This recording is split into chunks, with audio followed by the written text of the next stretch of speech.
มื้อนี้มามองเอลินจะพาทุกคนมาเฮ็ดขนมหม้อทอดก็เป็นขนมขึ้นชื่อของหลวงพระบางเลยเนาะทุกคนเฮ็ดบ่ได้ยากเฮ็ดง่ายๆวิธีเฮ็ดและส่วนผสมจะมีหยังใดนั้นเฮาก็ไปลงมือเฮ็ดพร้อมๆกันเลยขั้นตอนที่1เฮาก็จะมาข้าวเหนียวมาไว้ข้ามคืนเลยเนาะผ่านไปข้ามคืนแล้วเฮาก็จะข้าวเหนียวไปล้างให้สะอาดดีแล้วก็เอามานึ่งมื้อนี้มามองเอลินก็จะนึ่งใส่หม้อสึ่งแบบนี้เนาะทุกคนก็สามารถนึ่งใส่ฮวดแบบปกติได้เลยเนาะเฮาก็จะนึ่งเข้าไปจนสุกดีแล้วเฮาก็จิพลิกเข้ากับด้าน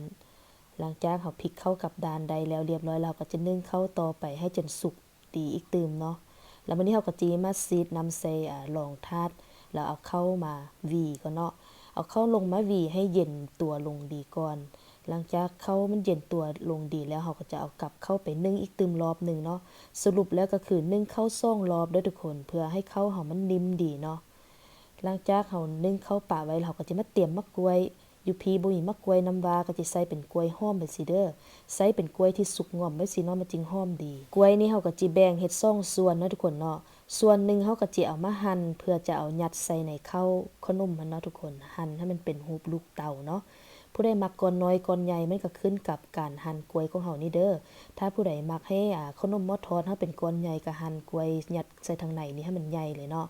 มื้อนี้ก็จะเฮ็ดแบบมาวพอดีคำแบบนี้ได้แล้วเฮาก็จะไปเตรียมใส่ถ้วยผักป่าไว้ก่อนแล้ววันนี้เฮาก็จิไปผสมเข้ากันเลยเนาะใส่เป็นข้าวเหนียวที่นึ่งสุกแล้ว500กรัมแล้วก็คนให้อายร้อนออกก่อนแล้วก็จิเอามะพร้าวที่ขูดแล้วนี่300กรัมลงไปตามด้วยน้ำตาล130กรัมเกลือ3กรัมตามด้วยมะกรวย2หรือ3หน่วยก็ได้เนาะทุกคนเนาะความหวานนี้ทุกคนก็สามารถปรับได้ตามใจมักเลยเนาะมักหวานน้อยหวานหลายบ่ได้ก็สามารถปรับได้เพิ่มกันได้ตามใจมักเลยเด้อแล้วก็จะนวดขย้ำมะกรวยกับข้าวมะพร้าวมันเข้ากันดีแบบนี้แล้วก็ซีมเอาเนาะมักอันใดก็เติมเข้าไป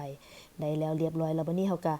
จิมาเตรียมแป้งข้าวเหนียวเนาะทุกคนใส่เป็นแป้งข้าวเหนียวเอามาลองใส่ถาดพิมพ์ไปซีไว้ทาแล้วเฮาก็จิใส่เป็นบังซีดน้ำแบบซีเนาะซีดเพื่อให้มันเป็นแบบฝุ่นอายน้ำทึกกับแป้งเนาะทุกคนเนาะถ้าไผบ่มีบังซีดแบบซีก็สามารถเอามือจุบน้ำแล้วก็ฟิตใส่กับแป้งได้เนาะทุกคนเนาะแล้วเฮาก็จะปั้นเอาเข้าแล้วก็เอามะกรวยยัดใส่ทางกลางมาซีกับปั้นให้เป็นก้อนกลมๆแบบนี้แล้วก็เอาไปเกลือกใส่กับแป้งที่เฮาเตรียมปะไว้นี้เนาะทุกคนแล้วก็จิเฮ็ดต่อไปให้จนแล้วเลยเนาะทุกคนเนาะผู้ใดมักก้อนน้อยก้อนใหญ่บ่ได้ก็สามารถกะปริมาณได้ตามใจมากเลยเนาะทุกคนเนาะรสชาติก็คือกันมักบ้านน้อยบ้านหลายบ่ได้ก็กะกันได้ตามใจมากเลยเนาะ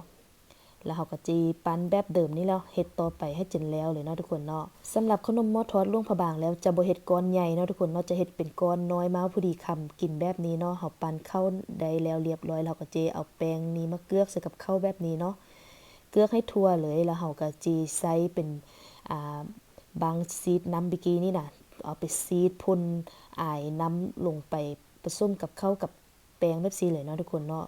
เพื่อให้แป้งมันติดกับข้าวดีเนาะแล้วเฮาก็บ่ต้องเฮ็ดแป้งเกลือกใส่กับข้าวหลายเนาะเฮ็ดแบบบ่หน้าบ่บางเฮ็ดแบบมาวพอดีเนาะทุกคนเกลือกแป้งไปให้ได้ประมาณส่ำนี้ก็ใส่ได้แล้วเนาะทุกคนได้แล้วเรียบร้อยเราก็จะไปตั้งหม้อน้ำมันเตรียมทอดใช้ไฟกลางในการทอดวัดน้ำมันความร้อนโดยไม่ทูเอาไม่ทูจุ่มลงไปน้ำมันฟดขึ้นก็แสดงว่าใส่ได้แล้วเนาะแล้วเฮาก็จะเอาขนมลงไปทอดหลังจากเฮาเอาขนมลงไปหม้อน้ำมันแล้วเรียบร้อยแล้วเนาะเฮาก็จิใส่เป็นตะซอนไปซี่มาสำแหละก้นขนมเพื่อบ่ให้ขนมไหม้ติดก้นหม้อเนาะทุกคนแล้วก็จะใส่ตะซอนนี้คนไปคนมาแบบนี้ตลอดเลยเนาะเพื่อให้ขนมของเฮามันสุกทั่วถึงแล้วก็เป็นสีสวยงามสม่ำเสมอกันแบบนี้เนาะได้แล้วเรียบร้อยเราก็จะตักขึ้นไปพักให้เสด็จน้ำมันกันเลยเนาะทุกคนวิธีเฮ็ดขนมหม้อทอดเฮ็ดบ่ได้ยากเลยเนาะทุกคนเฮ็ดง่ายๆที่สำคัญขนมหม้อทอดหลวงพระบางของเฮานี้เฮาต้องเฮ็ดแล้วกินพร้อมเนาะมันจึงแซ่บนะทุกคนเนาะถ้าใครได้ไปเที่ยวหลวงพระบางก็อย่าลืมพากันซื้อซีมกินเบิ่งเด้อมีขายทั่วไปอยู่ตามท้องตลาดนะทุกคนเนาะถ้าใครอยู่ต่างประเทศแบบซี่อยากกินก็เอาสูตรเข้ามามองเอลินไปเฮ็ดกินลองเบิ่งเด้อมักหวานน้อยหวานหลายบ่ได้ก็ปรับกันได้ตามใจมักเนาะมักก็อย่าลืมกดไลค์กดแชร์ให้มามองเอลินเด้อทุกคน